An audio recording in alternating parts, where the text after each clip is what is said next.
বুঝছেন, কিন্তু আমি কিন্তু বাসায় একা থাকি, আমার সাথেই থাকতে হবে। না না না, তাহলে দরকার নেই, আমি থাকবো না। আরে আপনি চাইলে ঘরের মধ্যে আপনি একাই থাকেন, দরকার হয় আমি বাইরে বাইরে রাতটা কাটায় দিলাম। আপনার যদি বাইরে থাকতে কোনো সমস্যা না হয় তাহলে ঠিক আছে। ঠিক আছে, চলেন। হ্যাঁ চলেন। আর কিছু খাবেন? না। ঠিক আছে, দাঁড়ান, চাটা হয়ে গেছে, নিয়ে আসি।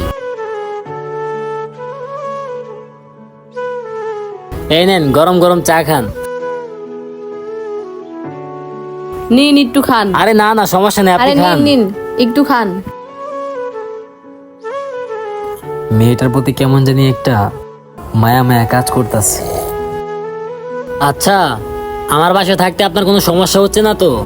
না না, আমার কোনো সমস্যা হচ্ছে না। সমস্যা হইলে বইলেন। কিন্তু আপনি যে বাইরে বাইরে থাকতেছেন এটাই আমার কাছে খারাপ লাগতেছে। এই বাসায় কয়েকদিন